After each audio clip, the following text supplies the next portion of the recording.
Hello and welcome along to Mondo Chelloveck Movies. My name is John, and it's happening, isn't it? I'm not talking about the Oasis reunion. I'm talking about Hammer's first ever 4K, and it's going to be Scars of Dracula. So I haven't really got my finger on the pulse, and I didn't know anything about this release.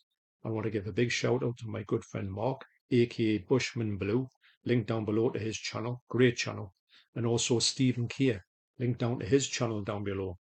And I don't know if he does too much on it, Stephen, at this moment, but I just want to thank the pair is getting in touch with me and saying, look at this. And I was like, I can't believe it. This is the UK release by Studio Canal, and it looks absolutely fantastic. There's another two releases. There's one by Shout Factory in the US. There's also one in Germany. And I think the German one is exactly the same as this, but the Shout Factory one has a lot more extras, which I'll talk about coming up. So this one here, I'll quickly talk about this and I'll show you some screenshots of what this movie's like. And I'll give you a bit of a flavour on what to expect. Hopefully on a 4K will look much better than this, even though this looks absolutely great. And don't forget, sometimes my phone puts a little bit of extra HDR on it. So the colours might be a little bit blown up, but it's not exactly like that on my screen on my TV, but looks kind of like that. So this one here has got a really good extra on which I watched the other night, and I found the extra to be absolutely fascinating. It's not the best Dracula one, I'll just put that out there now, but it's kind of sticks out like a sore thumb when you're watching the Dracula ones because they all follow on, except this one doesn't.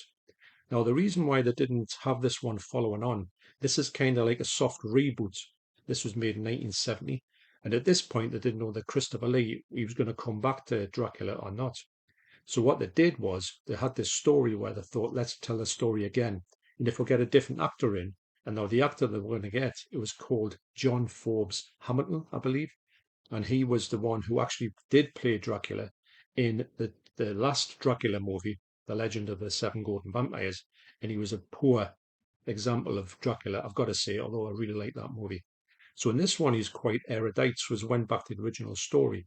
Now he was kind of really into this Dracula, and the Dracula this is more like a retelling, even though it doesn't really follow on, although it starts off in a way that the book wouldn't start off, and this is more faithful to the book. Now, ironically, this is from 1970 and also from 1970, although I couldn't find out which one came first.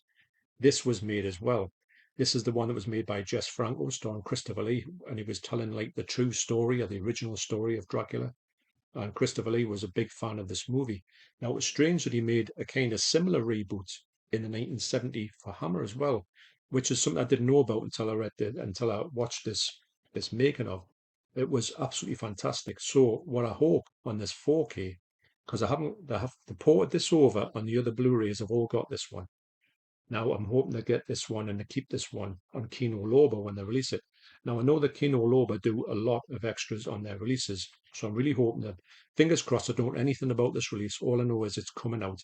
They're preparing it at this moment. Don't know when the release date is. I hope it's going to be this year.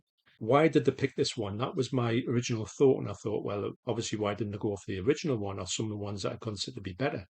What I did think of was when I saw this was like a reboot, maybe they can start this one and test the water with it because it is maybe it's easier to get the hands on this one. Maybe it doesn't cost as much to do to get the rights off, whoever's got it. Maybe the rights have lapsed. I don't know. Maybe in a way they can save themselves a bit of money for going for one of the lesser Dracula movies.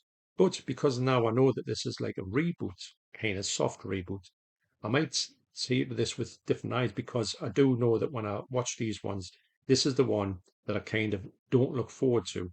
But maybe I might look forward to it more after knowing that from this amazing documentary which is featured in here. So just a quick run through here of the series of the Dracula movies. First up is 1958's Dracula or Horror of Dracula. This is released by Lionsgate. It's got a decent print on it, but I think this one could be better. But it's iconic because it's the first one. It's the one where Christopher Lee really breathes life into Dracula. It makes this, when I think of Dracula, I think of Christopher Lee. Doesn't matter who brings it out, I'm always going back to this iteration of Dracula because I think he's so iconic. Although Bela Lugosi is a close second. So that's 1958's Dracula. That's the first one. Next up is 1960's Brides of Dracula. This is released on Final Cut.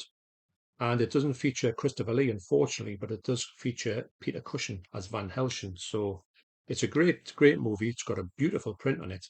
Because Final Cut isn't the best releasing their stuff, but I do think they've done a really good version of this. And it's often frowned upon as being not really canon, but it kind of is because it is another story.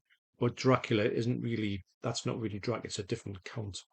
So that's 1960s Brides of Dracula. Now, 1966 is next for the third one, and it's Dracula, Prince of Darkness. This is Studio Canal. And this is a great movie. It's absolutely brilliant. Now, I think that at this point, Christopher Lee was starting to fall out with the writers of Dracula. I don't know why. He just had this thing, so he decided not to really. He thought that the sort of language that he was using was just preposterous, so he said, "I'm not going to say it." So he just basically just started pointing and just looked menacing, which is pretty good. But yeah, I like Christopher Lee just at least speaking a little bit at times, like rather than just pointing, going, that type of thing, come here and whatever. But yeah, these ones look absolutely spectacular on Studio Canal. At this point, Canal are the best at releasing these ones, but who knows if they'll get their hands on the 4Ks to what they can bring to the show. So that's 1966's Dracula, Prince of Darkness. Next up on Warner Brothers is Dracula's Risen from the Grave. This is 1968.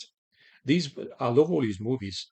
Even though some of them are better than others, I can watch them all. I like to watch them all in like on go, one after another, because I just think most of them do follow one on from each other, apart from Scars.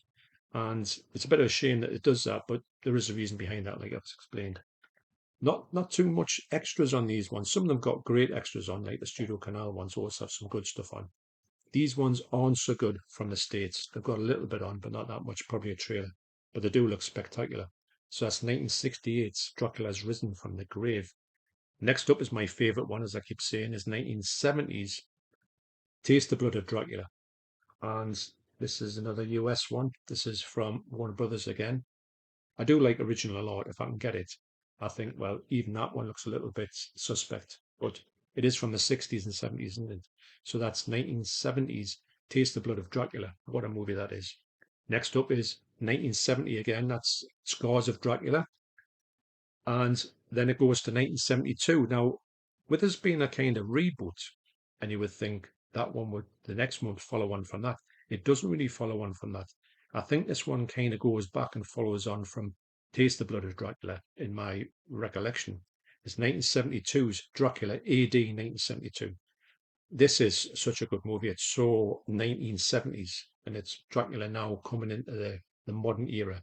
I think they were saying on the Scars of Dracula, they kind of just run out of ideas for keeping them in that time, the 1800s or whenever it was shot or meant to be shot. This is bringing them back up to modern times. I think they just had to put another spin on it, and I think this is a great movie. It's one of my favorite Dracula's ones, even though it's got so many, like references to 1970s culture. It's quite laughable in places, but really entertaining. And last up for Christopher Lee is The Satanic Rites of Dracula from 1973. This one you can see is more like a companion piece to this one. It's got the same actors, the same storyline. It's kind of just like a direct sequel. It's like you could say it's just like one big movie split into two. But and to finish it off is The Legend of the Seven Golden Vampires. 1974, this was the last time that Hammer went into this foray. Unfortunately, I think they should have got there maybe, but Hammer had run out of steam by this point, and unfortunately, the writing was on the wall for them. Like I say, this Dracula or this version of Dracula is just not my favorite at all. Even though I do really enjoy this movie, and I'd love to see it. I'd love to see them all in 4K. I'll just talk about the fact of the 4K of a Hammer movie, especially Dracula. Now, of course, I want the Frankens, I want them all out in 4K, but to go down this route, now, I would like to think, if I'm, just me hoping here, that somebody, if Kino Lorber has got more of these, I would love them to get more of these out. I would love them to get like a consistent slip covers, the whole job, that like a lot of extras on it, as much as it can do, because this one doesn't have any commentaries on it, but there is commentaries on the Shout Factory one, so they could port them over because there's already stuff done. Some of them's got Christopher Lee on as well. In this one, I remember when I was watching this with the Debs way back when we first went through the whole lot of these. She said, "This is really violent, isn't it? It's much more violent than the other ones." I said, "It is, isn't it, when you think about it?" This one by far is the most violent Dracula Hammer movie. It's really violent, actually, when you think about it. And also, there's a couple of scenes that was cut out, which I learned in this documentary. They were saying when Dracula is kind of, I have to watch what I'm saying about this, he was kind of Usually he does bite people, doesn't he, and drink the blood and that, but he does attack this woman, and I think she's like a vampire. And sometimes Dracula gets sick of his vampire companions, and he just gets rid of them. And what he did with this one is he attacked this one not by biting her, and then he was going to drink the blood from the wounds, but it had to get cut out. They said it was too extreme. Now there was another cut as well because Clove, who was played by Patrick Troughton, amazingly actually, he's really sinister in this. And some of the pictures I used to see in those horror books had a picture of Clove, the butler or the manservant, getting attacked by Dracula with a branding iron, and you just think, wow. And I tell you what, that really freaked me out. So this movie's got a lot of different flavors in than you have from the other one. So when I'm talking about it, saying it's my least favorite of the Dracula movies, it still kind of is. But I'm not really taking too much away from this because this one tried and to outdo the other ones. Also, as well, it was saying on this documentary that Hammer had lost the funding that they have for the other ones from American funding. This is the first one that they actually financed themselves, so I had to cut corners on it. But saying that, it looks pretty good actually. The costumes and everything look quite lavish. And also, it's got a famous scene that was in the book where Dracula climbs up the walls of the castle. And this is the first one, as far as I know, the only one that has done that. So for that, you've got to say it was an amazing effect or amazing thing to do. So my final thoughts on this is I hope that Kino Lorber do what they normally do. They put out the most stunning 4Ks you've probably ever seen. When they set about to do something, they really do it well. And hopefully it's got a nice slipcover on and it'll have a slew of extras on. Hopefully there'll be some new extras because I think there's a lot to talk about on this movie. I would love to see if they could put a comparison between this or talk about Count Dracula in the same breath as this one and say, there was these strange thing happening at the same time, although I can't find anything out online to say what came out first. Why did he go for one? Why didn't he just like ditch this one and just go for Count Dracula? Did he do this one first? I don't know. Quite interesting, actually. This is an interesting saga. This whole Christopher Lee, when he was this iconic Dracula, which everyone thought, you think of him, this tall figure, this really regal vampire, which is my sort of take on that. That's how I like the Count to look. He didn't really have a good time with it. He was really like against it. He must have been coaxed probably by money to do these ones. I'm surprised he did another two after this, after more or less they're thinking he's not going to come back for this one. So he made three when he was probably saying, I'm not going to do it.